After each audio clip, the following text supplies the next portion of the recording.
अवगुण के कारण कोई हीरा है, कोई पत्थर है। सद्गुण अवगुण के कारण कोई हीरा है, कोई पत्थर है। धरती पर स्वर्ग बसा लेना, ओ मानव तुझ पर निर्भर है। सद्गुण अवगुण के कारण कोई हीरा है, कोई पत्थर है। सद्गुण अवगुण के कारण कोई हीरा है, कोई पत्थर है।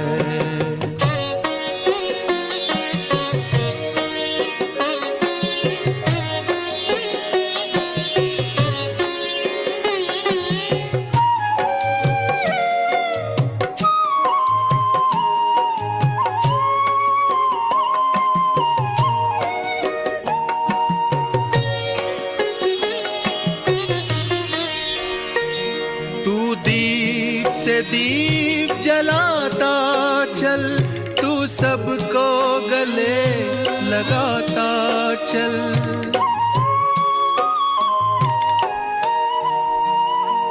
तू प्रेम एकता शांति सत्य सहयोग के रत्न लुटाता चल। गुण ही गुण भरे पड़े तुझ में, अंतर तेरा रत्नाकर है। सद्गुण अवगुण के कारण कोई हीरा है, कोई पत्थर है। सद्गुण अवगुण के कारण कोई हीरा है, कोई पत्थर है।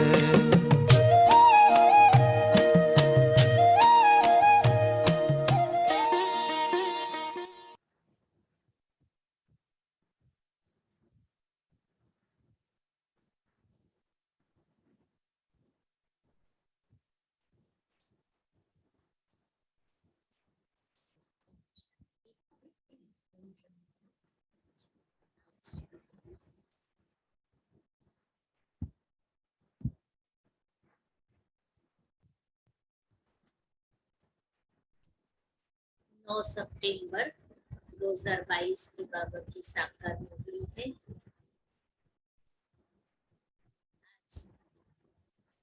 बाबा कहते कि आत्मा में जो पार्ट भरा हुआ है वो अविनाशी है, वो अविनाशी है, वो कभी मिटता घिसता नहीं है।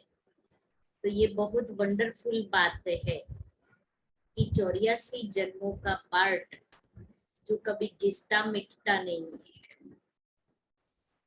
दूसरा बाबा ने पढ़ाई के लिए कहा कि बाबा जो पढ़ाई पढ़ाता है वो हमें पढ़नी है और दूसरों को पढ़ानी है, क्योंकि जब तक जीना है ये पढ़ाई पढ़ते रहना है। जब तक हम संपूर्ण नहीं बने तब तक पढ़ाई पढ़नी है। बाबा पूछ रहे हैं, बाप किस गुण में बच्चों को आप समान बनाने की शिक्षा देते हैं? बाप किस गुण में बच्चों को आप समान बनाने की शिक्षा देते हैं? और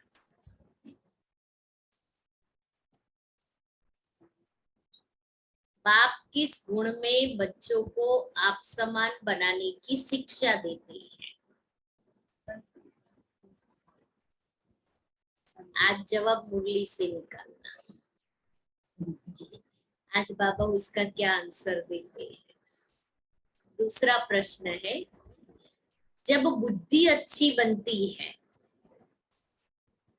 तो कौन से राज बुद्धि में स्वतः ही बैठ जाते हैं? जब बुद्धि अच्छी बनती है तो कौन से राज बुद्धि में स्वतः बैठ जाते हैं? सत्युग के देवी देवता, ये भी मुरली से निकालना। बुद्धि में स्वतः बैठ जाता है। मीठे बच्चे, जब तक जीना है तब तक पढ़ना है।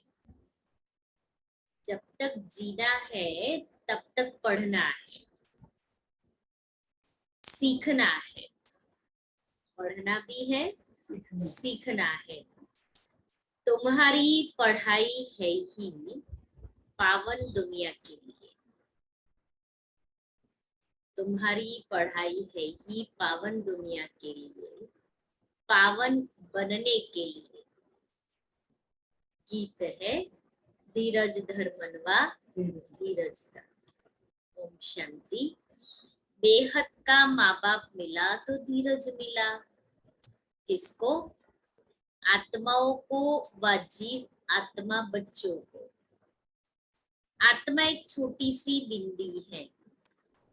दुनिया में एक भी मनुष्य नहीं जिसकी बुद्धि में हो कि आत्मा एक बिंदी मिसल स्टार है। ये दुनिया वालों को ये ज्ञान नहीं है कि आत्मा छोटी सी बिंदी है। तुम जानते हो कि हमारी इतनी छोटी सी आत्मा में 84 जन्मों का 5000 वर्ष का पार्ट है। दूसरी आत्माओं में तो इतना पार्ट भरा हुआ नहीं है। मनुष्यों की बुद्धि कितनी कमजोर हो गई है जो समझती ही नहीं है। कितना भी ज्ञान की बातों का प्रकाश डाले, लेकिन बुद्धि में बहुत कुछ भरा हुआ है, इसलिए बुद्धि में बैठता ही नहीं है।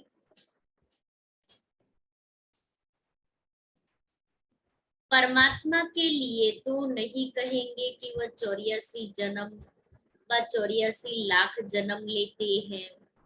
नहीं, तुम बच्चे जानते हो इतनी छोटी सी आत्मा में 84 जन्मों का अविनाशी पार्ट मूंढा हुआ है। उसको कुदरत कहेंगे ना। कितनी छोटी सी बिंदी आत्मा है जिसमें अविनाशी, जिसमें सब जन्मों का अविनाशी पार्ट मूंढा हुआ है।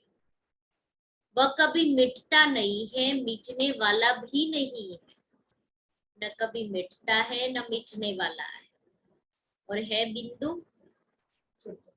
एक छोटा सा एक डॉट लगाओ तो कैसा होता है? बस आत्मा ऐसी ही है। सीधी सीधी में जैसे होता है ऐसे ही हमारा दिल भी आत्मा, लेकिन ये सीधी तो बिगड़ जाती है। कितना भारी वंडर है कि बिंदी में इतना पार्ट भरा हुआ है। तुम्हारे में भी कोई है जो इन बातों को जानते हैं, फिर भूल जाते हैं। ये धारण करना है और औरों को, ये धारण करना है औरों को समझाने के लिए। बाप परमपिता परमात्मा को करण करावनहार कहा जाता है। वह भी करते हैं सिखलाने के लिए। बाप परमपिता परमात्मा को करण करावनहार कहा जाता है। वह भी करते हैं सिखलाने के लिए। उनको निराकार निरहंकारी कहा जाता है। उनका अर्थ भी कोई समझ न सके, यह गुण बच्चों को ही सिखलाते हैं। बच्चों को भी ऐसा निरहंकारी बनना है। ज्ञान सागर है तो ज्ञान भी सुनाना पड़ेगा। पतित पावन है तो जरूर आकर पतितों को ही शिक्षा देंगे पावन बनने की।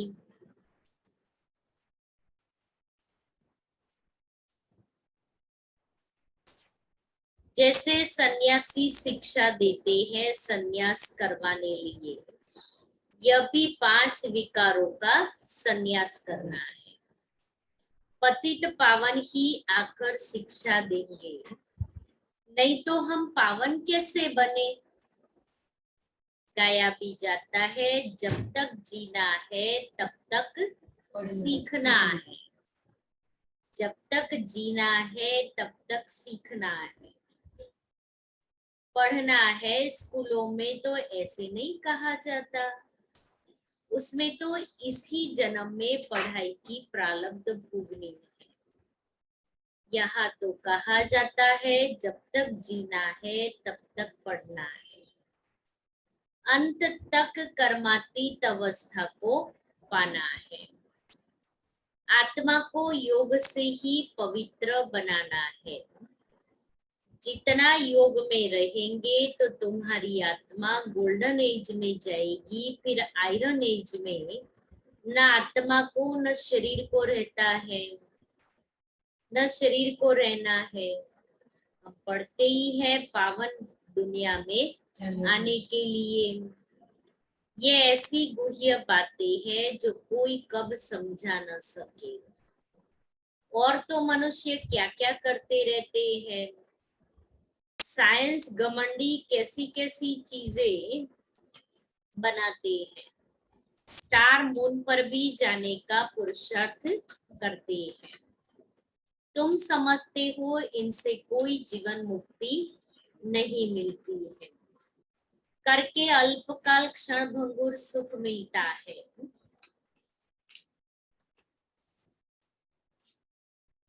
एरोप्लेन से सुख भी मिलता है तो दुख भी मिलता है।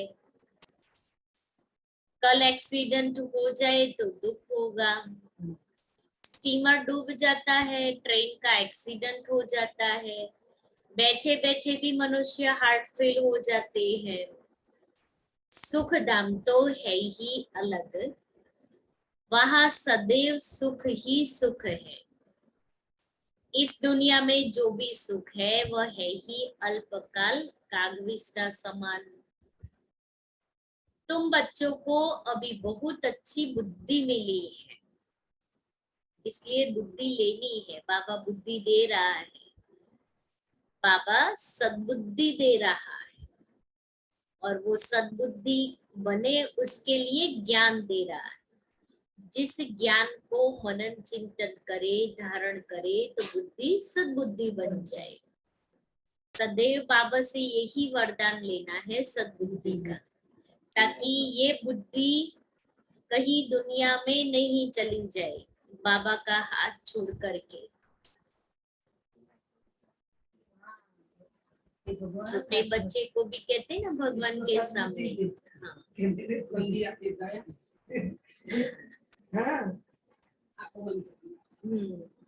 तो सद्बुद्धि से ही विवेक जागृत रहता है। अगर सद्बुद्धि नहीं है तो विवेक जागृत नहीं रहता, फिर मनुष्य कुछ भी कर लेता है। जानते हैं सब कुछ हम, लेकिन सद्बुद्धि नहीं थी तब तक तो ऐसे ही जानते थे ना, अंदर धारण नहीं करते थे, क्योंकि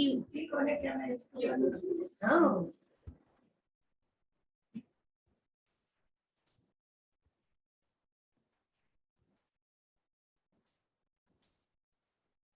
तुम बच्चों में सबके 84 जन्म नहीं कहेंगे। सब थोड़ी सतयुग में इकट्ठे हो जाते हैं, इसलिए सबके पूरे 84 जन्म नहीं कहेंगे। चंद्रवंशी में भी पिछाड़ी तक आते रहते हैं। त्रेता युग में अंत तक आत्माएं आती रहेगी, वृद्धि होती जाएगी, जन्म थोड़े होते जाएंगे। यह विस्तार की बातें हैं। बूढ़ियों को पहले अलफ बे पक्का कराना है, क्योंकि और बातें तो जल्दी ज्ञान की बुद्धि में नहीं बैठेगी। इसलिए अलफ माना बाबा और बे माना बादशाही। तो बाबा और बाबा के द्वारा मिल रही बादशाही, दो को याद करो। अलफ माना बाबा, बे माना बादशाही। यह तो बिल्कुल राइट बात है ना। स्वर्ग की बादशाही थी, भारत सारे विश्व का मालिक था, और कोई का राज्य है नहीं था। जो रुद्र की माला बनती है वही फिर विष्णु की माला बन जाती है। यह ज्ञान तुम बच्चों को मिला है।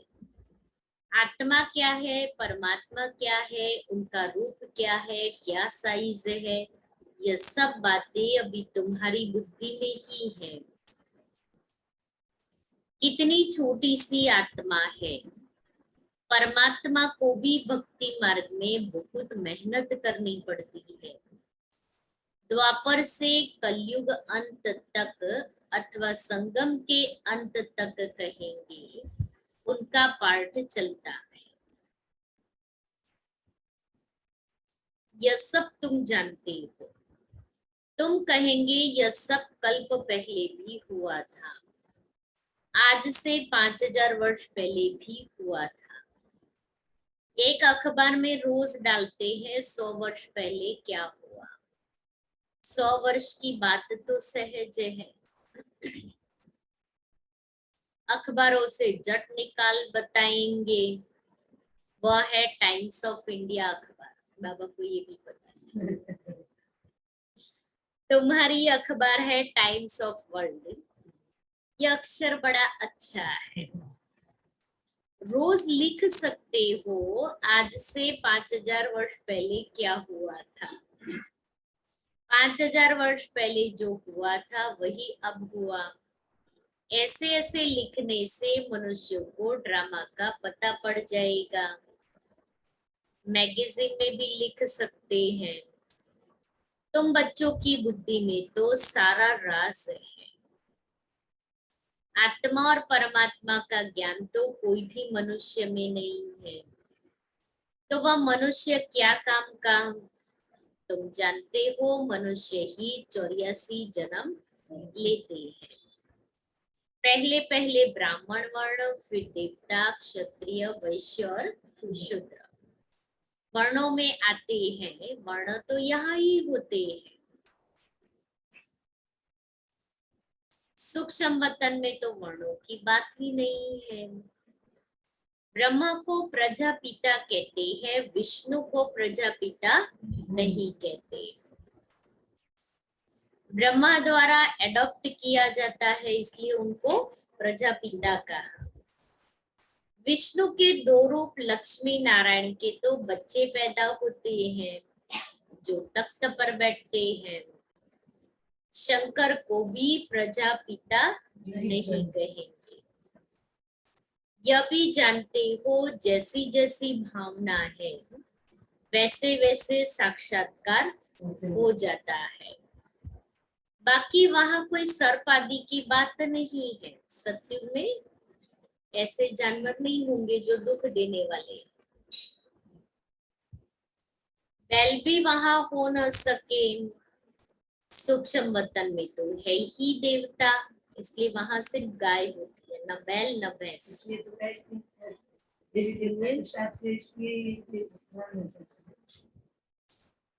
सूक्ष्म वतन में तो जाते हो, बगीचा फल आदि रखते हो, फल आदि देखते हो। क्या वहां बगीचा है? सूक्ष्म वतन में बगीचा है? बाबा साक्षात्कार कराते हैं, बाकी है नहीं।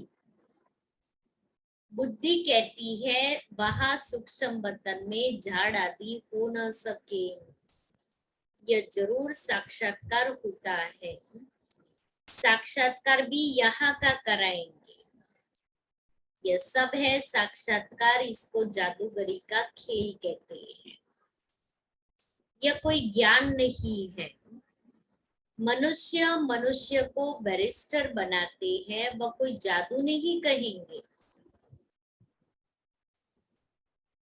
वह विद्या देते हैं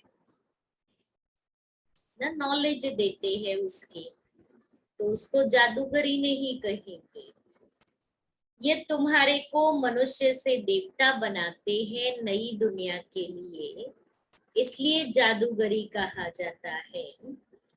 दिव्य दृष्टि की चाबी बाबा के पास होने के कारण उनको जादूगर भी कहा जाता है।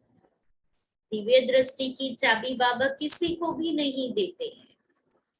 वो कितनी भी मेहनत कर ले, बाबा नहीं तो बाबा की वैल्यू हम क्या करें। इसलिए बाबा दिव्य दृष्टि की चाबी तो अपने पास रखता है, ताकि हम बाबा को याद तो करते रहे। कितना दिए थोड़ा सा दिव्य दृष्टि की चाबी नहीं देता है। दिन कुछ तो अपने पास मोनोपोली रखेंगे ना बाबा, नहीं तो बच्चे बाबा की वैल्यू ही नहीं करे। वह कहते हैं गुरु की कृपा है, मूर्ति से साक्षात्कार हुआ, उससे तो फायदा कुछ भी नहीं। क्या फायदा मिला? यहाँ तो मेहनत कर स्वयं व लक्ष्मी नारायण सीता राम बन रहे हैं। आत्मा मेहनत करके बन रही है, कोई साक्षात्कार से नहीं बनती है ऐसे हाथ घुमा लिया और देवता बन गए, ऐसी भी बातें नहीं है, बहुत मेहनत करनी पड़ती है। यहाँ तुम आए हो देवता बनने के, और किस लिए आए?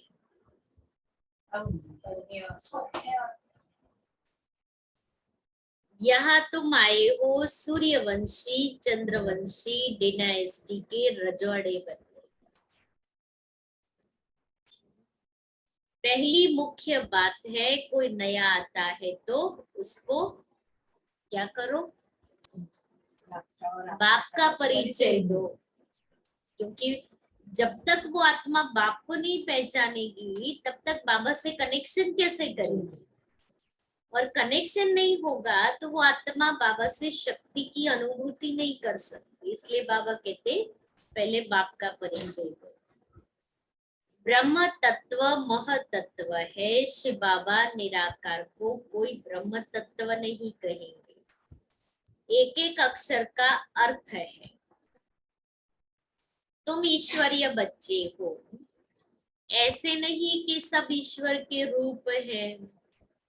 यह बाप बैठ समझाते हैं। बाकी साक्षात्कार आदि की तो चिट चैट, इनकी आश नहीं रखनी चाहिए। कईयों को होता है हमें साक्षात्कार हो जाए या फिर हम वतन में जाए, बाबा कहता है वो आश नहीं रखनी है, क्योंकि उससे हमारा निश्चय का फाउंडेशन मजबूत होने वाला नहीं है। निश्चय का फाउंडेशन ज्ञान योग से होने वाला है। साक्षात्कार तो क्षणिक हो गया, सेकंड, कुछ सेकंड्स का, उसके बाद में क्या? कुछ नहीं। इसलिए उसमें खुश नहीं हो जाना है या उसकी आश नहीं रखनी है। समझते हैं अब खुद बाबा आया है तो साक्षात्कार करा देवे, परंतु यह सब है फालतू। फिर साक्षात्कार न होने से ना उम्मीद हो पढ़ाई को छोड़ देते हैं। या तो कोई साक्षात्कार आदि नहीं होते, कोई चमत्कार आदि नहीं होते। दुनिया में तो चमत्कार रिद्धि सिद्धि बहुत है, चमत्कार बहुत है, इसलिए भीड़ हो जाए। क्योंकि बाबा को तो ज्यादा चाहिए ही नहीं ना, उसको तो 9 लाख ही चाहिए और मेहनत करनी पड़ती है दीदी। और वहाँ कोई दूसरे दिन थोड़ी पूछने वाला है कि कल सारा दिन आपने क्या किया, कौन सी स्मृति में रहे, क्या पुरुषार्थ किया, कितनी सफलता मिली। वहां तो आया राम और गया राम, जो सुना वो ठीक है, नहीं सुना तो भी ठीक है, संसार की बातें की तो भी ठीक है, कोई देखने वाला तो है नहीं। मेन जो होता है वो ही सब विकारों से दूसरों को वो विकारों से मुक्त कैसे करेगा?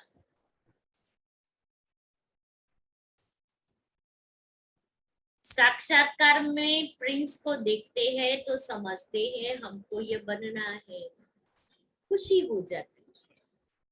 बौद्ध करके प्रिंस का ही साक्षात्कार होता है, कृष्ण का। अगर विचार किया जाए तो मुकुटधारी तो सब बनते हैं, जितने भी सत्युग में देवताएं हैं सब मुकुटधारी हैं। मेल फीमेल में फर्क नहीं रहता है, सिर्फ फीमेल को लंबे बाल है, थोड़ा शक्ल में फर्क है बस। आत्माएं कितनी है, एक का नाम रूप न मिले दूसरे से। आत्मा में अविनाशी पार्ट है जो कभी बदल नहीं सकता। कैसे वंडरफुल खेल बना हुआ है, आत्मा को अनादि पार्ट मिला हुआ है। बाबा कितना सहज कर समझाते हैं। सिर्फ त्रिमूर्ति चित्र के सामने जाकर बैठो तो बुद्धि में सारा चक्र याद आ जाएगा। बाबा कभी कहते हैं ना कि विचार चित्र के सामने बैठ जाओ तो मुख खुलेगा, क्योंकि उस चित्र को हम देखते रहेंगे तो मनन चिंतन चलेगा, और मनन चिंतन चलेगा तो फिर होगा चलो हम किसी को सुनाएं। ये शिव बाबा है या ब्रह्मा है जिससे ब्राह्मण बनते हैं। अभी कलयुग है, फिर सतयुग आना है। चित्र के सामने खड़ा होने से जैसे कि सारे विश्व का खेल बुद्धि में आ जाता है। कैसे चक्र फिरता है, खेल में कौन कौन है, सब मालूम पड़ जाता है।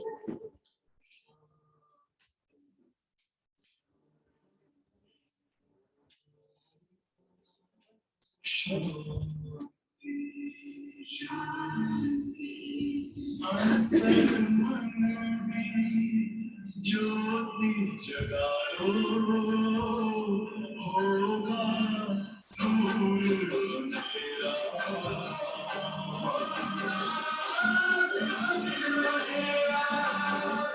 शिव का कर लो ध्यान आरा, पावन पुण्य सवेरा।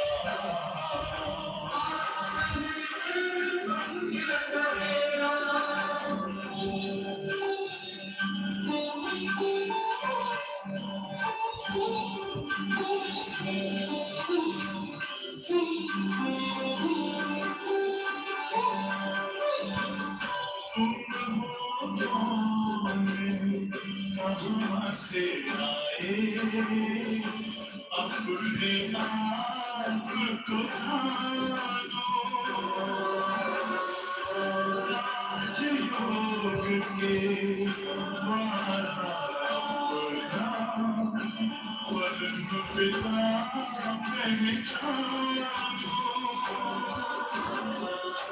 इसी राजपथ पर चल कर तुम मानो अपना सिरा।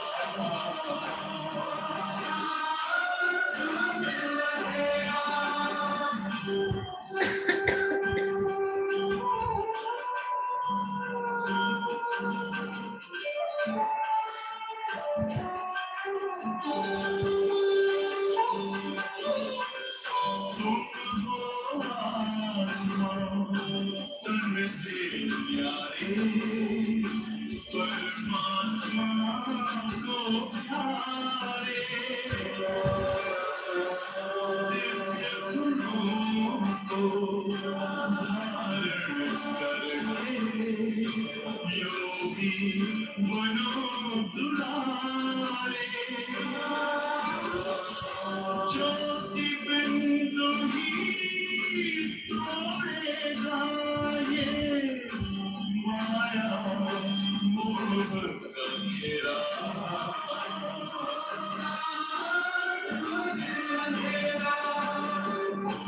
अंतर मन में ज्योति जगा लो होगा दूर अंधेरा।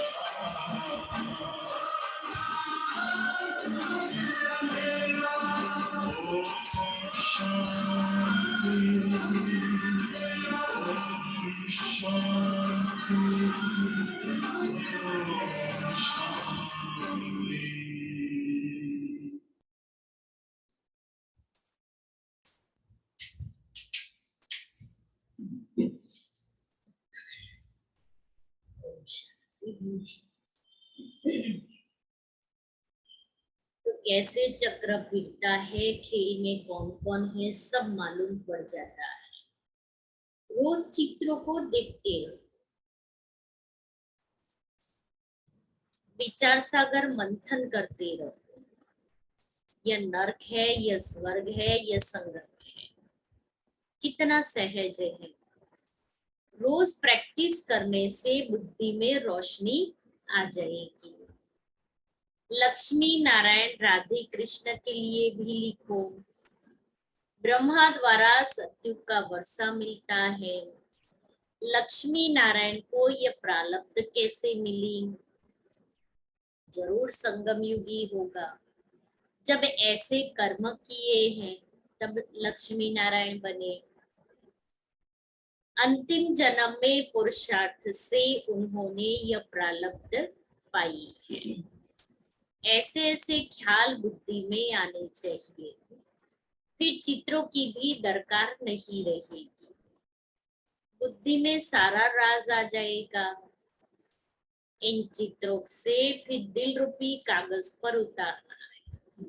पहले चित्रों को देखो, फिर चित्र को देखते देखते जो मंथन चलता है, फिर बाबा कहता उसको दिल रूपी कागज। कि हमको ये समझना है। सभी चित्र, त्रिमूर्ति है, लक्ष्मी नारायण है, सृष्टि चक्र है, सीढ़ी है, झाड़ है, ये सब चित्रों के सामने बैठ जाए, ऑटोमेटिक बुद्धि चलना शुरू हो जाएगी। पॉकेट प्रदर्शनी है, आप वही ले लो, उसमें सारे चित्र आ जाएंगे। 10 चित्रों का सेट आता है पॉकेट प्रदर्शनी इतना, तो आप किसी को समझा भी सकते हो। कहीं भी कोई पूछे आपको तो बहुत अच्छा मौका होता है। तो चित्र पास में हो तो बहुत इजीली हम समझा सकते हैं। इसलिए ही ये छोटी पॉकेट प्रदर्शनी निकाली है जो पॉकेट में डाल दो, कहीं भी सेवा करो।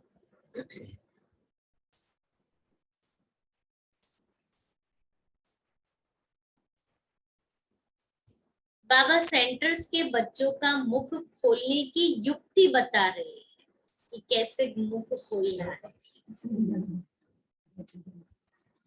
चित्रों को देखते रहो, अंदर में बोलते रहो,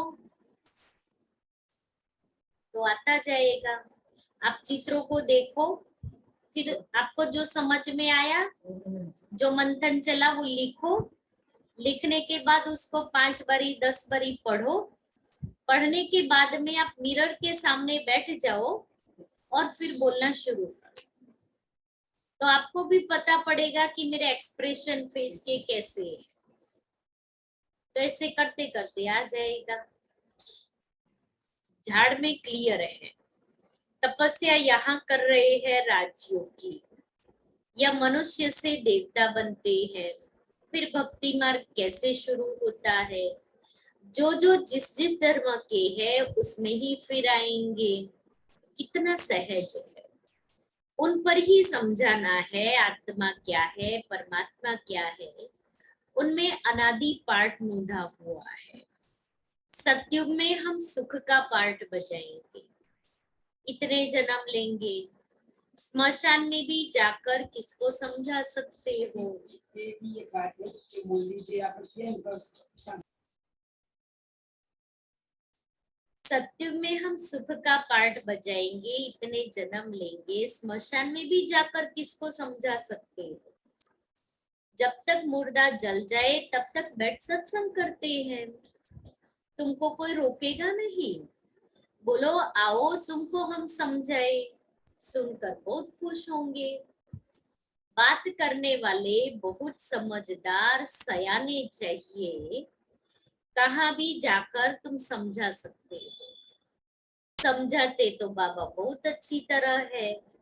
तुम्हारे कच्छ में सच है, कच्छ में माना बगल में, मनुष्यों के कच्छ में झूठी गीता है। तुम्हारे बगल में सारे विश्व की हिस्ट्री ज्योग्राफी है। श्री कृष्ण के चित्र पर भी तुम अच्छी तरह समझा सकते हो। इनको श्याम सुंदर क्यों कहते हैं? आओ तो हम आपको कहानी सुनाए, सुनकर बड़े खुश हो जाएंगे। भारत गोल्डन एज था, अब पत्थर एज है, सांवरा हो गया है।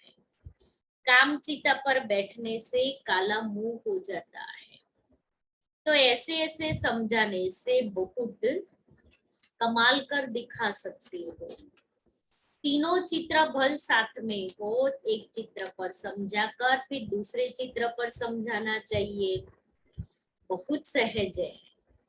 सिर्फ पुरुषार्थ की बात है, टाइम तो बहुत है। सवेरे मंदिरों में चले जाओ, आओ तो हम तुमको लक्ष्मी नारायण की जीवन कहानी सुनाए। भक्ति मार्ग में यज्ञ तप तीर्थ आदि करते करते तुम एकदम कौड़ी मिसल बन पड़े हो। फिर शास्त्रों ने क्या सहायता की? हम आपको सच बतलाते हैं, सच ही सहायता करते हैं। अच्छा, मीठे मीठे सिक्के लेते बच्चों प्रति माता पिता बाप दादा का याद प्यार और गुड मॉर्निंग। रूहानी बाप की रूहानी बच्चों को नमस्ते। हम रूहानी बच्चों की रूहानी बाप दादा को याद प्यार गुड मॉर्निंग और नमस्ते। प्रश्न का उत्तर क्या था? क्या रहा प्रश्न का उत्तर? पहले तो प्रश्न कौन सा था?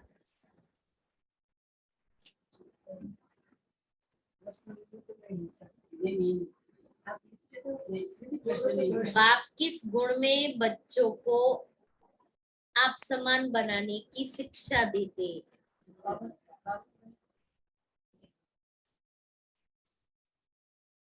उत्तर है बाबा कहते बच्चे जैसे मैं निरहंकारी हूँ, ऐसे तुम बच्चे भी मेरे समान निरहंकारी बनो। बाप ही तुम्हें पावन बनने की शिक्षा देते हैं। पावन बनने से ही बाप समान बनेंगे। और दूसरा है, जब बुद्धि अच्छी बनती है तो कौन से राज बुद्धि में स्वतः बैठ जाते हैं?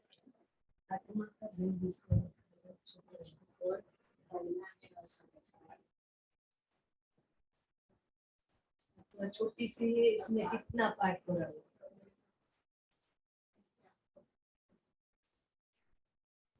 मैं आत्मा क्या हूँ, मेरा बाप परमात्मा क्या है, उनका क्या पार्ट है, आत्मा में कैसे अनादि पाठ भरा हुआ है, वो जो बजाती ही रहती है। यह सब बातें अच्छी बुद्धि वाले ही समझ सकते हैं। धारणा के लिए सार, पढ़ाई पर पूरा पूरा ध्यान देना है।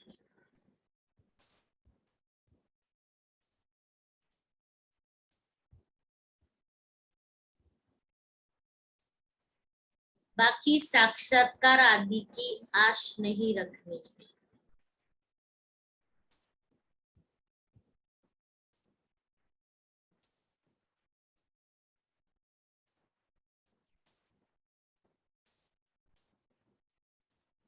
ना उम्मीद बन पढ़ाई नहीं छोड़नी है। ना उम्मीद, ना उम्मीद बन पढ़ाई नहीं छोड़नी है।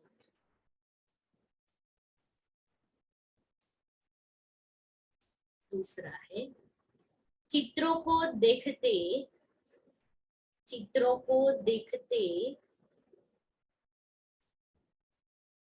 विचार सागर मंथन कर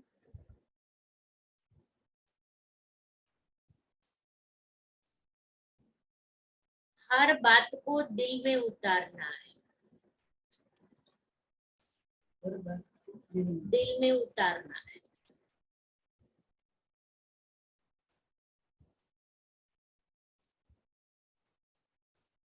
राजयोग की तपस्या करनी है।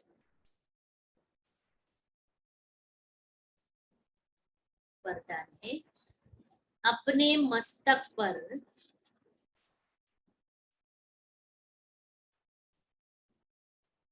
सदा बाप की दुआओं का हाथ अनुभव करने वाले।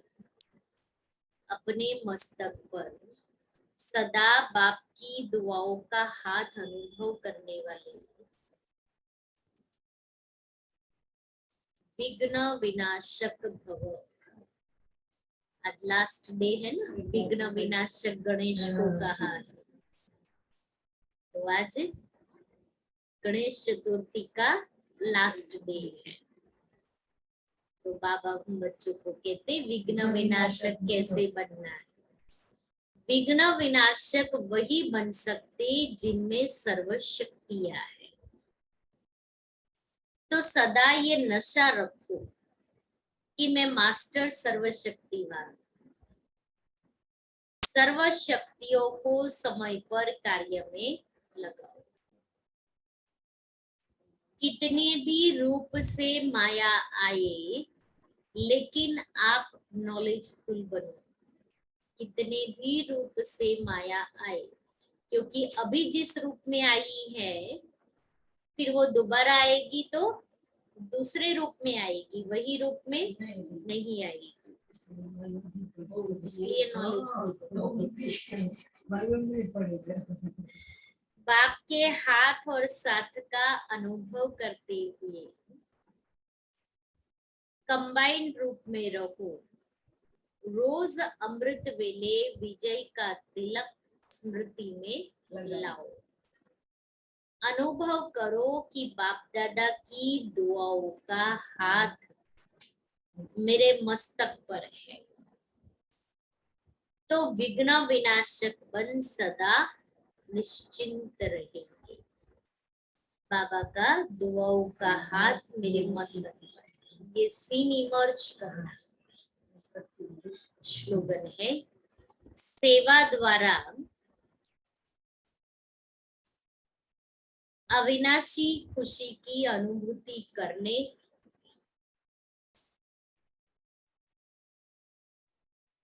और कराने वाले ही सच्चे सेवाधारी।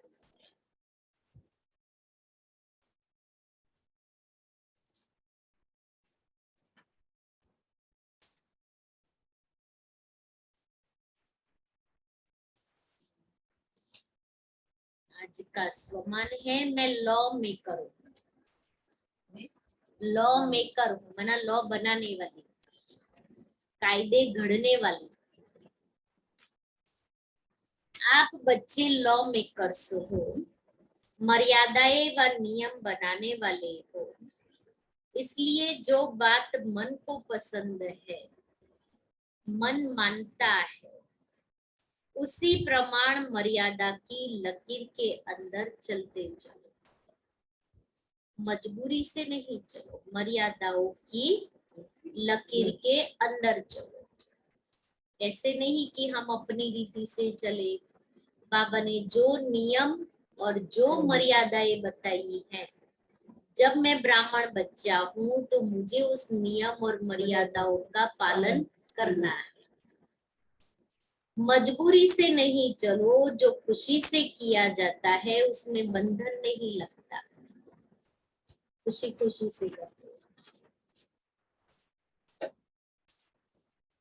शक्ति तो आज सारा दिन क्या करेंगे? विघ्न विनाशक बनेंगे। आपका हाथ मेरे बाबा का हाथ मेरे मस्तक पर है। माया तो माया तो अलग अलग रूप में आएगी ही, उसका काम है आना, मेरा काम है भगाना। माया अलग अलग रूप से है तो कौन सा? हाँ, वो माया आएगी।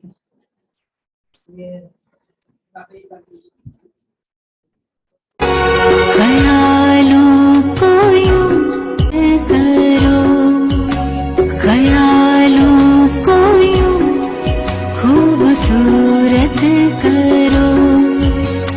दिल खुदाई मोहब्बत से भर जाएगा।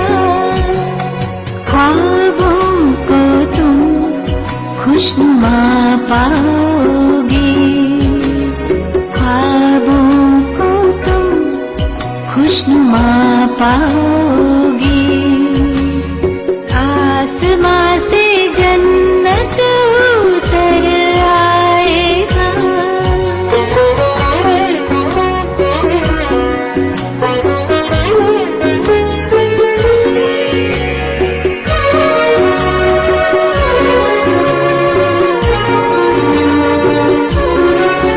इन ख्यालों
खुशनुमा पाओगे।